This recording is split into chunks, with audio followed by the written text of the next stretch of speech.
Stalin uncle, what uncle is very wrong uncle. ஊழல் இல்லாம இருக்கா? சட்டம் ஒழுங்கு சரியா இருக்கா? பெண்களுக்கு பாதுகாப்பு இருக்கா? பொதுமக்களுக்கு பாதுகாப்பு இருக்கா? இயற்கை வளங்களுக்கு பாதுகாப்பு இருக்கா? சொல்லுங்க மை டியர் அங்கிள், சொல்லுங்க. பெண்களுக்கு 1000 ரூபாய் கொடுத்துட்டீங்கன்னா போதுமா அங்கிள்? அப்படியே அது மூடி மறைச்சிடலான்னு பாக்குறீங்களா? படிக்கிற இடத்துல, வேலைக்கு போற இடத்துல, வெளியில போற இடத்துலன்னு அவங்களுக்கு பாதுகாப்பே இல்லைன்னு ஒட்டுமொத்த பெண்களும் கதறாங்க. அந்த கதறல் சத்தம் ஏதாவது உங்க காதுல கேக்குதா அங்கிள்? இதுல வேற உங்க அப்பான்னு கூப்பிடுறாங்கன்னு வேற சொல்றீங்க. What is this uncle? Is very very wrong uncle, is very very wrong. ஜெயச்சந்திரனின் அடடா ஆடியோ ஆஃபர் 5 முதல் 70% வரை டிஸ்கவுண்ட். தமிழகம் எங்கும் கிளைகள் கொண்ட Annamal institute of hotel management and hospital management படிப்பில் சேர்வதற்கான அட்மிஷன் நடைபெறுகிறது. ஹாலிடேஸ்னாலே அது நம்ம ஜிடி ஹாலிடேஸ் தான். South India's number 1 travel brand. ஒரு முறை சிங்கம் கர்ஜிச்சதுனா அந்த சவுண்ட்ல ஒரு 8 கிலோமீட்டருக்கு சும்மா அதிரும், எல்லா திசைகளும் அதிரும். அப்படிப்பட்ட அந்த சிங்கம் வேட்டைக்கு மட்டும்தான் வெளியில வரும், வேடிக்கை பார்க்கறதுக்கெல்லாம் வெளியில வராது. வேட்டையில கூட உயிரோடு இருக்கிற மிருகங்களை தான் வேட்டையாடும். அதுலயும் பெரும்பாலும் தன்னை விட பெரிய சைஸ் உள்ள மிருகங்களை தான் குறி வச்சு தாக்கும், ஜெயிக்கும். எவ்வளவு பசியில் இருந்தாலும் உயிர் இல்லாததை, கெட்டு போனதை தொட்டு கூட பார்க்காது. அப்படிப்பட்ட அந்த சிங்கம் அவ்வளவு ஈஸியா எதையும் தொடாது, தொட்டா விடாது. காட்டோட 4 பக்கமும் மார்க்கிங் மை டெரிட்டரின்னு தன்னுடைய பவுண்டரியை தானே வகுக்கும். அப்படிதான் அந்த காட்டையே தன்னோட கண்ட்ரோல்ல வச்சிருக்கும். சிங்கத்துக்கு கூட்டத்தோட இருக்கிறதுக்கும் தெரியும், தனியா இருக்கிறதுக்கும் தெரியும். அப்படியே தனியா வரணும்னு நினைச்சாலும் அஞ்சாம அலட்டிக்காம சும்மா கெத்தா தனியா வந்து அத்தனை பேருக்கும் தண்ணி காட்டும். எப்பவும் எதுலயும் தன்னோட தனித்தன்மையை இழக்கவே இழக்காது. Yes, a lion is always a lion.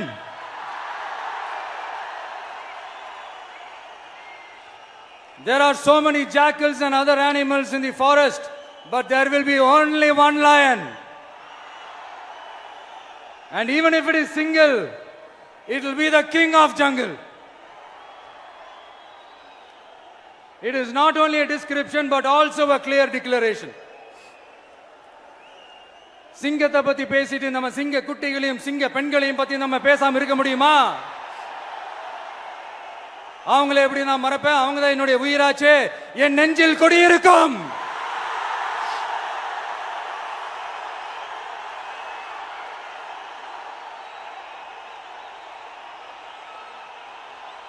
என்னுடைய தோழர்களுக்கும் தோழிகளுக்கும்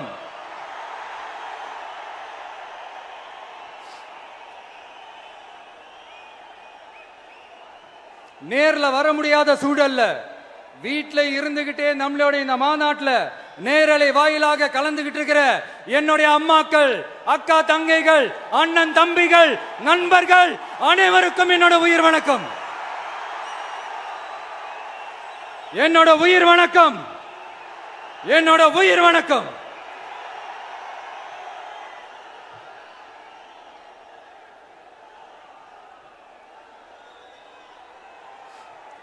வீரம் விளையும் மாமதுரை மண்ணை வணங்குகிறேன். இந்த மதுரைனாலே உடனே ஞாபகத்துக்கு வரது சீறி பாஞ்சி துள்ளி குதிக்கிற யாருக்கும் அடங்காத காளைகள் விளையாடுற அலங்காநல்லூர் ஜல்லிக்கட்டு தான்.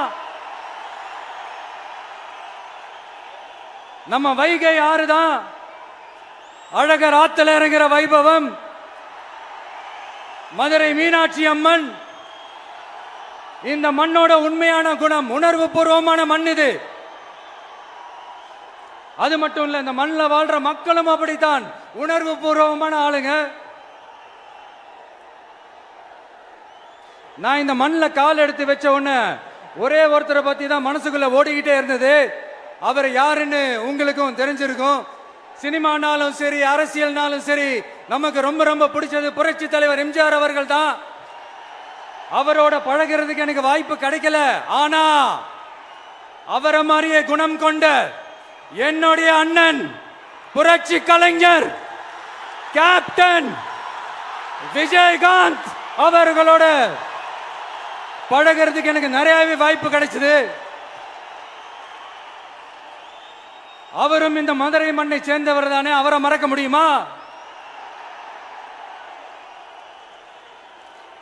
தமிழ்நாட்டு மக்கள் உணர்வுபூர்வமா உண்மையா நம்ம பக்கத்திலே நிக்கிறவங்க, அதுக்கு ஒரு மிகப்பெரிய அடையாளம் தான் இந்த மதுரை மண்.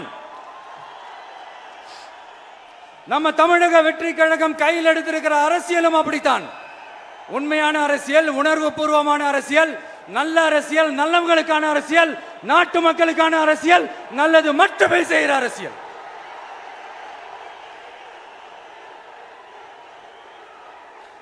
இதோ நம்மளுடைய இந்த 2வது மாநில மாநாடு வாகை சூடும் வரலாறு திரும்புகிறது. அப்படி இந்த மாநாட்டுக்கு பேர் வச்சிருக்கிறோம். 1967லயும் 1977லயும் நம்ம தமிழக அரசியல் ஒரு மிகப்பெரிய ஆட்சி அதிகார மாற்றங்கள் ஒண்ணு நடந்துச்சு இல்லையா?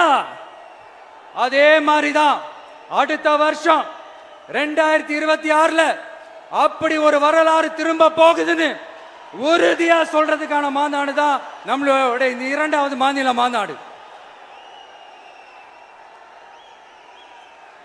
விக்கிரவாண்டி விசாலையில் நம்மளுடைய ஃபர்ஸ்ட் மாநாடு நடத்தணும், வெற்றி கொள்கை திருவிழா. அதுக்கப்புறமே நீங்க பார்த்திருப்பீங்க, தமிழக அரசியல் அந்த தட்ப வெப்பத்தையே மாத்தினுச்சு. நமக்கு எதிராக எத்தனை குரல்கள். ஆனா உங்களுக்கு தான் நம்மளை பத்தி நல்லா தெரியுமே, எந்த குரலையும் காதலையே போட்டுக்காம மக்களோட குரலை மட்டுமே கேட்டுக்கிட்டு நமக்கு எதிராக வர அத்தனை கூக்குரல்களையும் சின்னதா ஒரு சிரிப்போடவே கடந்து வந்திருக்கிறோம். அது இல்லாம நம்ம மாநாட்டில் ஒலிக்கிற இந்த குரல் இந்த ஒற்றை தமிழ் மகனோட குரல் மட்டுமல்ல, ஒட்டுமொத்த தமிழ்நாட்டு மக்களுடைய குரல். தமிழ்நாட்டில் இருக்கிற ஒவ்வொரு வீட்டில இருந்தும் ஒலிக்கிற குரல், ஒட்டுமொத்த உலகெங்கும் வாழும் ஒவ்வொரு தமிழ் வீட்டிலிருந்தும் எழும் குரல். இந்த சினிமா என்கிற மாபெரும் கலை ஆயுதத்தின் வாயிலாக சாதி, மதம், இனம், பாலினம், மொழி கடந்து இந்த நாட்டின் மூளை முடுக்கெங்கும் ரசிகர்களாக இருந்து தோழர்களாக நம்மோடு பயணிக்க துவங்கியுள்ள அனைவரோடும் இணைந்த ஒவ்வொரு மனிதருக்காகவும் ஒலிக்கிற உரிமை குரல். மாநில உரிமைக்காக, பெண் உரிமைக்காக, சமூக நீதிக்காக, சமநீதிக்காக, மதச்சார்பின்மைக்காக உண்மையா ஒலிக்கிற குரல். அதனால் இந்த குரலுக்கு எதிராக இன்னும் இன்னும் எத்தனை குரல்கள் வந்தாலும் ஓங்கி ஒலிக்குமே தவிர ஒரு நாளும் ஓயவே ஓயாது. Yes, it is an unstoppable voice, an unstoppable force.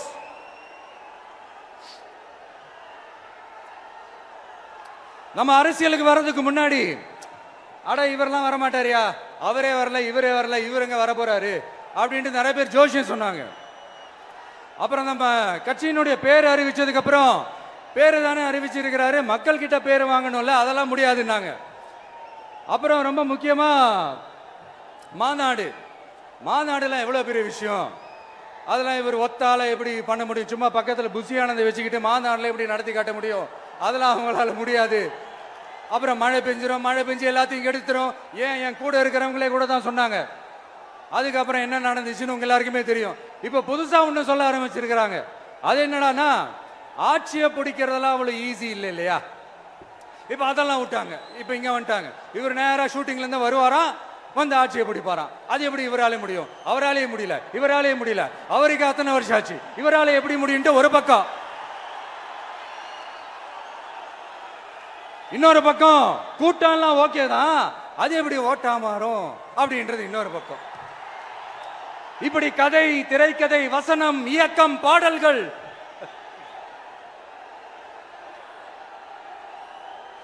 அதனால இந்த அரசியல் ஆய்வாளர்களுக்கு நான் சொல்றதெல்லாம் ஒன்னேதான், நல்லா கேட்டுக்கங்க.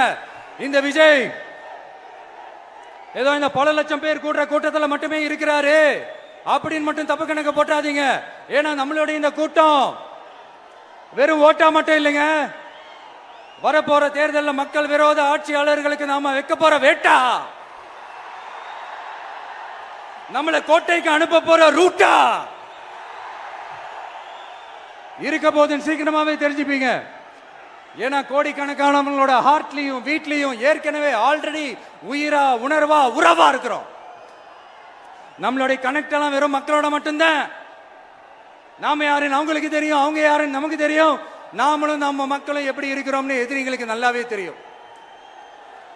இருந்தாலும் இந்த விஜய் எதுக்குப்பா வந்திருக்கிறாரு, இவர் என்ன புதுசா என்ன திட்டம்லாம் சொல்லிட்டாரு அப்படின்னு வேற நிறைய கேள்விகள். இந்த சொல்றேன் தெரிஞ்சுக்கங்க.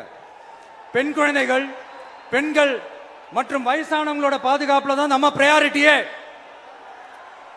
அடுத்து இளைஞர்கள், உழவர்கள், உழைப்பாளர்கள், நெசவாளர்கள், மீனவர்கள், ஆதரவற்ற முதியோர்கள், மாற்றுத்திறனாளிகள், மூன்றாம் பால் இனத்தவர்கள்னு இன்னும் யாருக்கெல்லாம் கவர்மெண்டோட ஒரு ஸ்பெஷல் அட்டென்ஷன் தேவையோ அவங்க எல்லாருக்குமான ஒரு கவர்மெண்ட் அமைக்கிறது தான் நம்ம இலக்கே.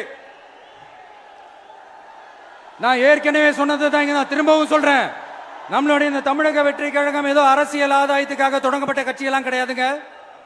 கொள்கை கோட்பாடுகளோடு தந்தை பெரியார், பெருந்தலைவர் காமராஜர், அண்ணல் அம்பேத்கர், வீரமங்க வேலு நாச்சியார், மக்கள் சேவகர் அஞ்சலை அம்மாள், நம்மளுடைய 5 கொள்கை தலைவர்களோட வழிகாட்டுதல்களோடு தொடங்கப்பட்ட கட்சி. நம்ம ஸ்டாண்ட்ல நாம எப்பவுமே ஸ்ட்ராங்கா தாங்க இருக்கிறோம். அதுல எந்த மாற்றத்துக்கோ எந்த சமரசத்துக்கோ துளி கூட இடமில்லை. நம்மளுடைய ஒரே கொள்கை எதிரி பாஜக தான். நம்மளுடைய ஒரே அரசியல் எதிரி திமுக தான். எப்படி? நம்மளுடைய ஒரே கொள்கை எதிரி, நம்மளுடைய ஒரே அரசியல் எதிரி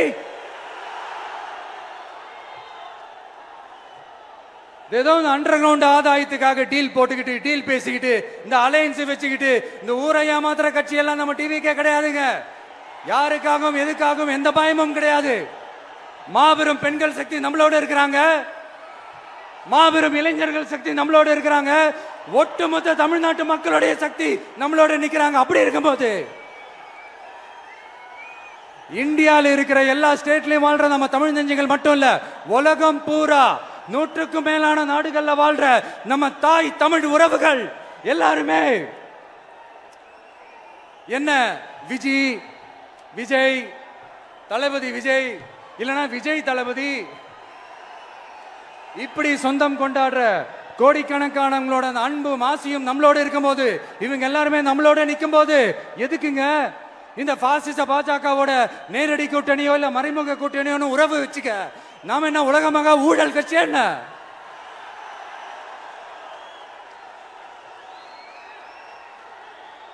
நம்மளை பத்தி சின்னதா ஒரு உண்மை ஒண்ணு சொல்லலாமா? என்னடா இவர் வாயால இப்படி சொல்றாருன்ட்டு யாரும் தவறா நினைச்சுக்க வேணாம். ஏன்னா இது ஒரு விதத்துல ஒரு ஃபேக்டும் கூட. அதனாலதான் நான் சொல்லணும்னு ஆசைப்படுறேன். நம்ம யார் தெரியும்ல? நாம எல்லாருமே சொல்றேன். நாம யார் தெரியும்ல?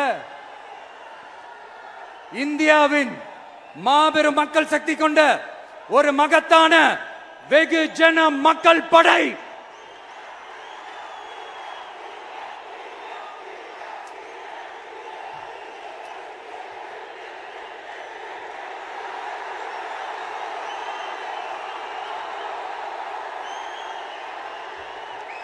அதனால நம்ம தலைமையில நாம் அமைக்க போற இந்த உண்மையான மக்களாட்சிக்கான அச்சாரமாக மாபெரும் மக்கள் சக்தியே அணி அணியாக நம்மளோட திரண்டு நிக்கிறப்போ இந்த அடிமை கூட்டணியில சேர வேண்டிய அவசியம் நமக்கு இருக்குங்க.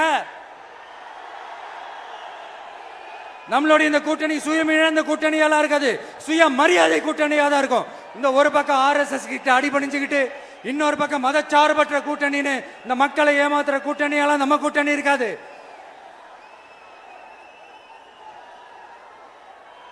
நான் இப்பவும் சொல்றேன், நம்மளை நம்பி வர்றவங்களுக்கு ஆட்சியிலும் அதிகாரத்திலும் உறுதியாக பங்களிப்பு செய்யப்படும். உடனே இந்த கேள்விகள்லாம் வரும். அப்ப யாரு கூட்டணி, யாரு வரா, யாரு போறா, இந்த கேள்விகள்லாம் வரும்.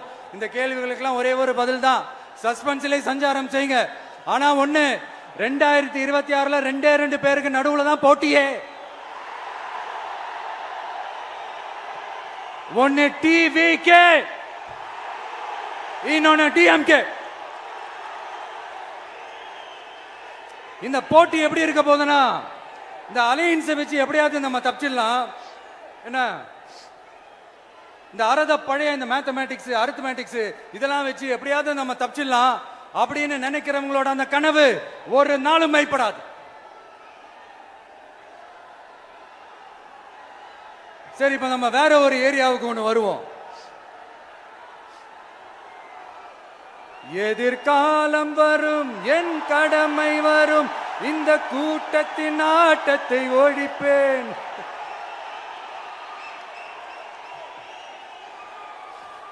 மக்கள் அரசியல் என்ற அந்த சவுக்க கையில் எடுக்கலாமா? யாருக்கு எதிரான தானே கேக்குறீங்க? வேற யாரு? மறைமுக உறவுக்காரர்களான பாசிச பாஜகவும் பாய்சன் திமுகவும் தான். மாண்புமிகு பிரதமர் நரேந்திர மோடிஜி அவர்களே 3வது முறையா ஒன்றியத்தோட ஆட்சி அதிகாரத்தை நீங்க தானே கையில் வச்சிருக்கிறீங்க. இல்ல, நாங்க தெரியாம தான் கேட்கிறோம். நீங்க ஆட்சிக்கு வந்தது ஒட்டுமொத்த மக்களுக்கும் நல்லது செய்யவா, இல்ல நம்மளுடைய இந்த இஸ்லாமிய நண்பர்களுக்கும் இஸ்லாமிய தோழர்களுக்கும் எதிராக சதி செய்யவா? மக்களுக்கு உங்ககிட்ட கேட்கறதுக்குன்னு ஏராளமான கேள்விகள் இருக்குது. அதனால அவங்க சார்பா அவங்கள ஒருத்தனா அவங்களோட ஒரு உண்மையான ஒரு பிரதிநிதியா உங்ககிட்ட சில கேள்விகள் கேட்கணும். மிஸ்டர் பிரைம் மினிஸ்டர் அவர்களே, நம்ம தமிழ்நாட்டு மீனவர்கள் கிட்டத்தட்ட ஒரு 800 பேருக்கு மேல இலங்கை கடற்படையால தாக்கி அழிக்கப்பட்டிருக்கிறாங்க. அதை கண்டிக்கிறதுக்காக உங்களை பெருசா எதுவும் செய்ய சொல்லல, சின்னதா ஒண்ணே ஒண்ணு மட்டும் செஞ்சு கொடுங்க. இனிமேலாச்சும் எங்களுடைய மீனவர்கள் பாதுகாப்பா இருக்கிறதுக்காக இந்த கச்சத்தீவை இலங்கை கிட்ட இருந்து மீட்டு கொடுத்துருங்க, அது போதும். உங்களுடைய இந்த முரட்டு பிடிவாதத்தால நீங்க நடத்துற இந்த நீட்டு தேர்வு, அதனால இங்க என்னென்ன நடக்குதுன்னு சொல்றதுக்கே மனசு வலிக்குது. அதனால அந்த நீட்டு தேர்வு தேவையில்லைன்னு அறிவிச்சிருங்க, அது போதும். செய்வீர்களா திரு நரேந்திரபாய் தாமோதர் மோடிஜி அவர்களே? எங்களுக்கு என்னென்ன தேவையோ என்னென்ன நல்லதோ அதெல்லாம் செய்ய மாட்டேங்கிறீங்க. ஆனா ஆட்சி அதிகாரத்தை மட்டும் கையில வச்சுக்கிட்டு மக்களை ஏமாத்த நேரடியாக ஒரு பாசிச பாஜக அடிமை கூட்டணி ஒண்ணு. அடுத்து உங்களோட இந்த மைனாரிட்டி ஆட்சியை ஓட்டுறதுக்காக மறைமுகமாக RSS அடிமை குடும்பம்னு இன்னொரு கூட்டணி. இப்படி மக்கள் சக்தியே இல்லாத இந்த ஊழல் கட்சிகளை மிரட்டி அடிபணிய வச்சு 2029 வரைக்கும் சொகுசு பயணம் போயிடலாம்னு திட்டம் தீட்டி வச்சிருக்கிறீங்க. அதானே ஜி? என்ன ஜி? ஒண்ணு மட்டும் சொல்றேன், தெரிஞ்சுக்கங்க. என்னதான் நீங்க இந்த நேரடி மறைமுக கூட்டணி குட்டிகரணம் போட்டாலும் தாமரை இலையில தண்ணியே ஒட்டாது. தமிழக மக்கள் மட்டும் எப்படி ஒட்டுவாங்க?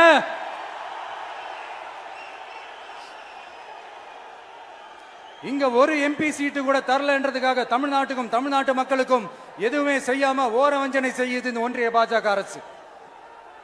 சங்கம் வச்சு தமிழ் வளர்த்த மண் இந்த மதுரை மண்.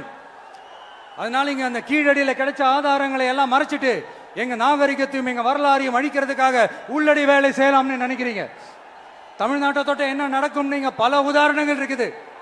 அதனால இதையெல்லாம் மறைச்சிட்டு எங்க மக்களை ஏமாத்திடலாம்னு மட்டும் நினைக்காதீங்க. மத நல்லிணக்கத்திற்கு பெயர் பெற்ற இந்த மதுரை மண்ணிலிருந்து சொல்றேன், உங்க எண்ணம் எல்லாம் ஒரு நாளும் ஈடேறாது.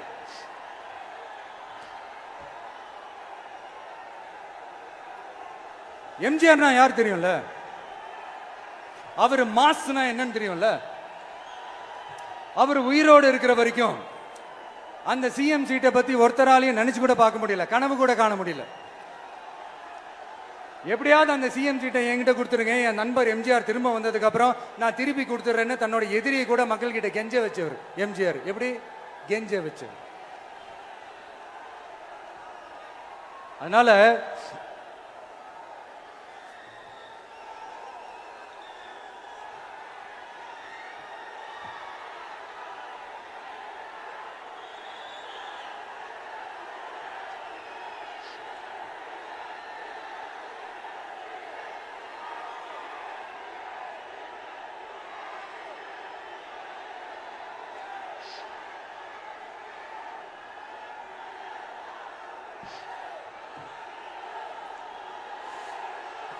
ஆனா இப்போ அவர் ஆரம்பிச்ச அந்த கட்சியை, எம்ஜிஆர் அவர்கள் ஆரம்பிச்ச அந்த கட்சியை கட்டி காக்கிறது யாரு? இன்னைக்கு அந்த கட்சி எப்படி இருக்குது? அதை நான் சொல்லிதான் உங்களுக்கு தெரியணுமா என்ன? அப்பாவி தொண்டர்கள் அதை வெளியில சொல்ல முடியாம வேதனையில தவிக்கிறாங்க. 2026 சட்டமன்ற தேர்தலில் யாருக்கு ஓட்டு போடணும், எப்படிப்பட்ட ஆட்சி இங்க அமையணும்னு அந்த அப்பழுக்கற்ற அந்த தொண்டர்களுக்கும் ரொம்ப நல்லாவே தெரியும். அதனால என்ன வேஷம் போட்டுக்கிட்டு பாஜக இங்க தமிழ்நாட்டுக்குள்ள வந்தாலும் அவங்க வித்தை எல்லாம் இங்க வேலைக்கே ஆகாது. இப்படி பொருந்தா கூட்டணியா இந்த பாஜக கூட்டணி இருக்கிறதுனால இப்ப ஆட்சியில இருக்கிற இந்த வெற்றி விளம்பர மாடல் திமுக என்ன செய்யுதுன்னு தெரியும்ல? பாஜகவோட உள்ளுக்குள்ள ஒரு உறவை ஒண்ணு வச்சுக்கிட்டு வெளியில எதிர்க்கிற மாதிரி ஒரு டிராமா ஒண்ணு பண்ணிக்கிட்டு, எதிர்கட்சியா இருந்தா போங்க மோடின்னு பலூன் விடுறது, ஆளுங்கட்சியா இருந்தா வாங்க மோடின்னு கொடை பிடிச்சுக்கிட்டு கும்பிடு போடுறது. இது மட்டுமா? ஒரு ரைடுன்னு ஒன்று வந்துட்டா போதும், இது வரைக்கும் போகவே போகாத ஒரு மீட்டிங், அதை காரணம் காட்டி டெல்லிக்கு போறது, அங்க ஒரு சீக்கிரட் மீட்டிங் நடத்துறது. நல்லா நோட் பண்ணணும் மக்களே, அந்த மீட்டிங் அப்புறம் இந்த இஷ்யூ அப்படியே காணாம போயிருக்குமே. அதேதான் Stalin uncle, what uncle is very wrong uncle.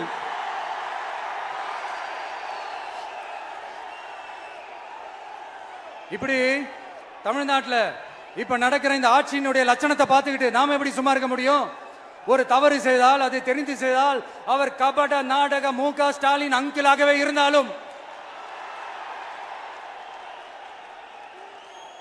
Uncle உங்களுக்கு மனசாட்சின்னு ஒன்று இருந்துச்சுன்னா நாங்க கேட்கிற கேள்விகளுக்கு மட்டும் கொஞ்சம் பதில் சொல்லுங்க அங்கிள். நீங்க நடத்துற இந்த ஆட்சியில நேர்மை இருக்கா, நியாயம் இருக்கா, ஊழல் இல்லாம இருக்கா, சட்டம் ஒழுங்கு சரியா இருக்கா, பெண்களுக்கு பாதுகாப்பு இருக்கா, பொதுமக்களுக்கு பாதுகாப்பு இருக்கா, இயற்கை வளங்களுக்கு பாதுகாப்பு இருக்கா? சொல்லுங்க மை டியர் அங்கிள், சொல்லுங்க. டாஸ்மாக்ல மட்டுமே இது வரைக்கும் 1000 கோடிக்கு மேல ஊழல்னு சொல்றாங்க. அதுல மட்டுமா தப்பு நடக்குது? வேற எதுல தான் நடக்கல? உலகத்திலே மிஸ்டர் கிளீன் ரெக்கார்ட்ஸ் எல்லாம் உங்களுக்கும் உங்க கூட இருக்கிறவங்களுக்கும் மட்டும்தான் அங்கிள் கொடுக்கணும். இதை பார்த்து வாயே இல்லாத ஊரு கூட வயிறு வலிக்கு சிரிக்குது. பெண்களுக்கு 1000 ரூபாய் கொடுத்துட்டீங்கன்னா போதுமா அங்கிள்?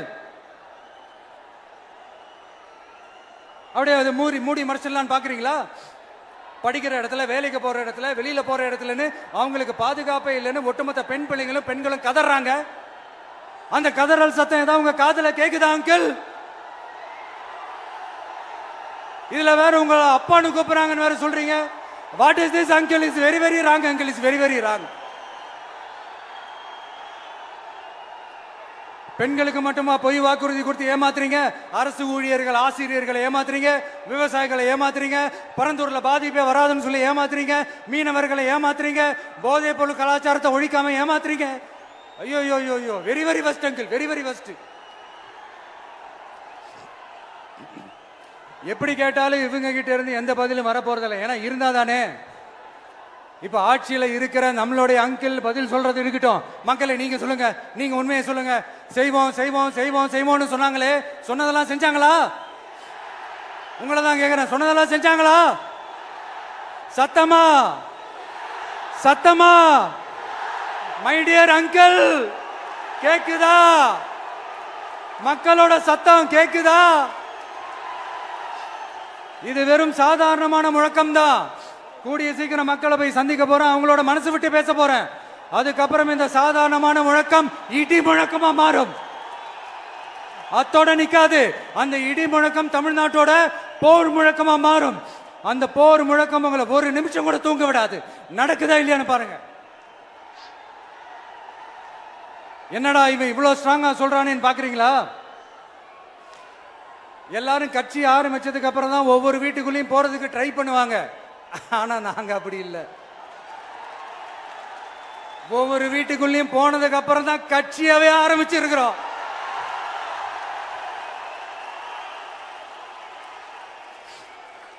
அதனால ஒட்டுமொத்தமா எல்லாருமா சேர்ந்து இந்த திமுக ஆட்சிய, கபட நாடக திமுக ஆட்சிய 2026 தேர்தலில் வீட்டுக்கு அனுப்புறோம்.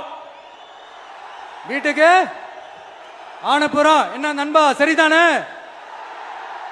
என்ன நண்பி, செய்வீர்கள் தானே? இப்போ உங்களுக்கு சின்னதா ஒரு சர்ப்ரைஸ். நம்ம கட்சியினுடைய வேட்பாளர் பட்டியலை இப்ப நான் அறிவிக்க போறேன். மதுரை கிழக்கு வேட்பாளர் விஜய். இன்னும் முடிக்கல, ஒரு நிமிஷம், இன்னும் முடிக்கல. மதுரை மேற்கு வேட்பாளர் விஜய். மதுரை மத்தி வேட்பாளர் விஜய். மதுரை தெற்கு வேட்பாளர் விஜய். மதுரை வடக்கு வேட்பாளர் விஜய். மேலூர் விஜய். சோழவந்தான் விஜய். திருப்பரங்குன்றம் விஜய். திருமங்கலம் விஜய். உசிலம்பட்டி விஜய்.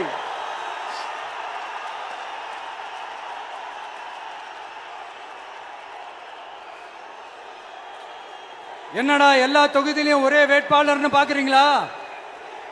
234 தொகுதியிலையும் இந்த விஜய் தான். அதாவது உங்க விஜய் தான் உங்க சின்னம்.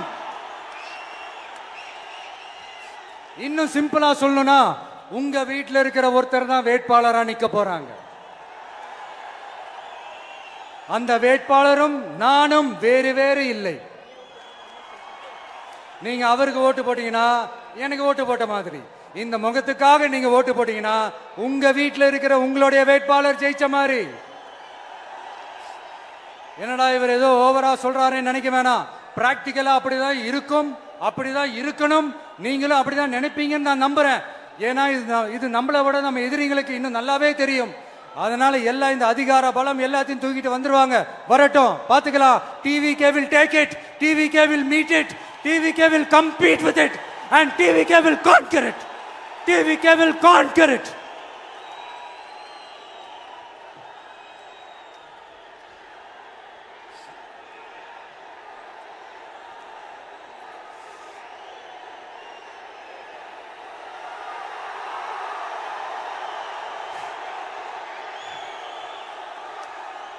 இந்த நேரத்தில் நம்ம மனசுல இருக்கிறத மக்கள் கிட்ட சொல்லி ஆகணும். தூத்துக்குடி ஸ்னோலினோட அம்மா என்ன அவங்களோட தம்பி, இன்னும் அவங்க பொண்ணுக்கு நான் தாய் மாமன்னு சொன்னாங்க. அந்த அக்காவோட குழந்தைக்கு மட்டும் இல்லைங்க, என்ன அண்ணனா தம்பியா நினைக்கிற தமிழ்நாட்டில் இருக்கிற என்னோட எல்லா சகோதரிகளின் குழந்தைகளுக்கும் நான் இன்னைக்கு மட்டும் இல்ல என்னைக்குமே ஒரு தாய் மாமனா தான் இருப்பேன். நீங்க எல்லாரும் என்னுடைய ரத்த உறவு, கூட பிறந்த பொறுப்பு. என் வீட்டு ரேஷன் கார்டுல வேணா உங்க பேர் இல்லாம இருக்கலாம், உங்க வீட்டு ரேஷன் கார்டுல வேணா என் பேர் இல்லாம இருக்கலாம். ஆனா நாம் எல்லாரும் ஒண்ணுதான், உறவுதான். நமக்கு இடையே எந்த அரசியலும் உள்ள நுழையவே முடியாது. என்கிட்ட இருந்து உங்களையும் உங்ககிட்ட இருந்து என்னையும் எந்த சக்தியாலும் பிரிக்கவே முடியாது. அப்புறம் நான் ஒன்னும் இந்த மார்க்கெட் போனதுக்கு அப்புறம் ரிட்டையர் ஆனதுக்கு அப்புறம் அடைக்கலம் தேடி அரசியலுக்கு வரல. படைக்கலனோட வந்திருக்கிறோம். பவர்ஃபுல் போர்ஸோட, மாபெரும் படை வரிசையோட, எல்லாத்துக்கும் தயாராகி தான் வந்திருக்கிறோம். இவ்வளவு தயாரா நாம அரசியலுக்கு வர்றதுக்கு ரொம்ப ரொம்ப முக்கிய காரணம் ஒண்ணு இருக்கு. அது என்ன தெரியுமா? நன்றி கடன், நன்றி கடன், நன்றி கடன். கிட்டத்தட்ட ஒரு 30 வருஷமா, 30 வருஷத்துக்கு மேல நீங்க தான், நம்ம மக்கள் தான் என் கூட நிக்கிறீங்க, எனக்காக நிக்கிறீங்க, என்னை தாங்கி பிடிக்கிறீங்க, மனசுல ஏந்தி பிடிக்கிறீங்க, தாய் அன்போட மடியில ஏந்திக்கிறீங்க. உண்மையை சொல்லணும்னா வேற யாரை விடவும் எனக்கு இந்த அன்பையும் ஆதரவையும் கொடுத்திருக்கிறீங்க. என் மேல உயிரையே வச்சிருக்கிறீங்க. என்ன உங்க வீட்டுல ஒருத்தனாவே ஆக்கிட்டீங்க. நீங்க எனக்கு கடவுள் கொடுத்த வரம்.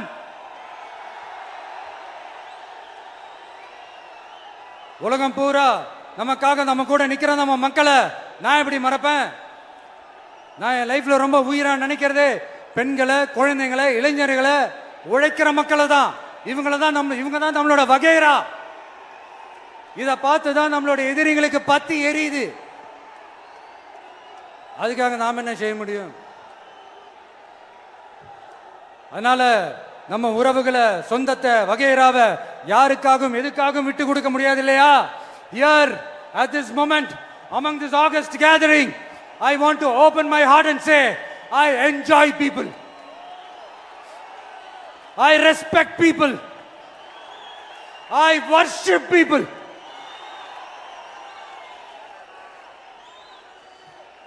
சரிப்பா, இவ்வளவு செஞ்ச நம்ம மக்களுக்கு நன்றி கடனா உன்னால முழுமையா செலுத்த முடியுமான்னு கேட்டா சத்தியமா சொல்றேன், என்னால முடியாதுதான். இன்னும் எத்தனை ஜென்மம் எடுத்தாலும் அந்த நன்றி கடனை என்னால தீர்க்கவே முடியாது. அப்புறம் என்ன மானாவுக்கடா நீ வந்திருக்க தானே கேக்குறீங்க. மைண்ட் வாய்ஸ் கேட்ட மாதிரி இருந்து. வாழ்நாள் முழுக்க நம்ம மக்களுக்காக ஆதரவா துணையா நிக்கிறத தவிர, அவங்களுக்காக உழைக்கிறத தவிர எனக்கு வேற எந்த எண்ணமும் இல்லை. எனக்கு இப்ப வேற வேலையும் இல்லை. இனிமே எனக்கு இதுதான் என் வேலையே, என் கடன் இனி என் மக்களுக்கு பணி செய்து கிடப்பதே. இப்படியா ஹார்ட் டு ஹார்ட் யதார்த்தமா பேசிய பழகிட்டோம். இதுக்கு மேலேயும் எனக்கும் மக்களுக்கும் இடையே இருக்கிற அந்த உறவை பத்தி நான் பேச ஆரம்பிச்சேன்னா ஒரு மாதிரி எமோஷனல் ஆயிடுவேன். அப்புறம் அதை கண்ட்ரோல் பண்றது ரொம்ப கஷ்டம். அதனால என்ன மனசார நேசிக்கிற நம்ம மக்களுக்கு ஒன்னே ஒன்று சொல்றேன், இந்த விஜய் உங்க விஜய், உங்களுக்கான விஜய், உங்களுக்காக மட்டுமே இருக்கிற விஜய். உங்க கூட நிக்க, உங்களுக்காக நிக்க, உண்மையா நிக்க, உணர்வோட நிக்க, உறுதியா நிக்க, உங்க கூட பேச, உங்களுக்காக பேச, உண்மையா பேச, உணர்வோட பேச, உறுதியா பேச, உங்களுக்காக சேவை செய்ய உங்க விஜய் நான் வர.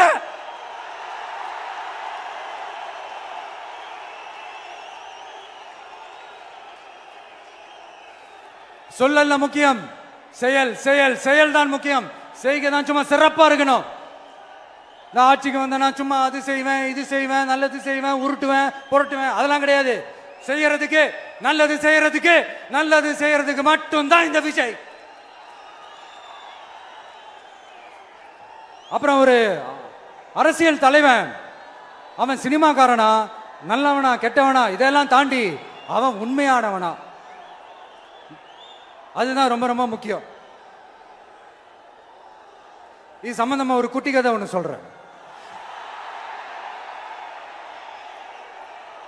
ஒரு நாட்டில் ஒரு ராஜா தனக்கு பக்கபலமா இருக்கிறதுக்காக, கூட துணையா இருக்கிறதுக்காக ஒரு தளபதியை தேடுறாரு. சரியான தகுதிகளோட ஒரு 10 பேர் செலக்ட் ஆகுறாங்க. ஆனா அதுல ஒருத்தர் மட்டும் தான் செலக்ட் பண்ணணும். அதனால அந்த ராஜா என்ன பண்றாருன்னா ஒரு டெஸ்ட் வைக்கிறாரு. அந்த 10 பேர் கையிலையும் விதை நெல்லை கொடுத்து இதை நல்லா வளர்த்து கொண்டு வாங்க, ஒரு 3 மாசம் கழிச்சு வாங்கன்னு சொல்லி அனுப்பி வச்சிடுறாரு. 3 மாசம் கழிச்சு வரும்போது அதுல ஒருத்தர் ஆளு உயரத்துக்கு வளர்த்திருந்தாரு, ஒருத்தர் தோல் உயரத்துக்கு வளர்த்திருந்தாரு. அதுல ஒரு 9 பேரும் நல்லா வளர்த்து கொண்டு வந்திருந்தாங்க. ஒருத்தர் மட்டும் வெறும் தொட்டியோடவே வந்தாரு. என்னன்னு கேட்டதுக்கு, நானும் தண்ணி ஊத்தி ஊத்தி பாக்குறேன், உரம் வச்சு வச்சு பாக்குறேன், வளரவே மாட்டேங்குது ராஜா, என்ன பண்றதுன்னு தெரியலன்னு சொன்னதுக்கு ராஜா அவரை கட்டி அணைச்சிக்கிட்டு, இனிமே நீதான் என்னுடைய தளபதி, எல்லா அதிகாரமும் உனக்கு தான் சொன்னாரு. ஏன்னா அந்த 10 பேர் கையிலையும் ராஜா கொடுத்தது அவித்த விதை நெல், அது முளைக்கவே முளைக்காது. அந்த 9 திருட்டு பயலும் என்ன பண்ணிருக்காங்கன்னா வேற விதை நெல்ல வாங்கி அதை வளர்த்துட்டு ராஜாவையும் மக்களையும் ஏமாத்திருக்கிறாங்க. ஆனா இவர் மட்டும் உண்மையை போட்டு உடைச்சிட்டாரு. அதனால ஒரு நாட்டுக்கு திறமை எந்த அளவுக்கு முக்கியமோ அந்த அளவுக்கு உண்மையும் நேர்மையும் முக்கியம். இப்போ நீங்க எல்லாரும் தான் அந்த ராஜா. நீங்க தேர்ந்தெடுக்க போற அந்த தளபதி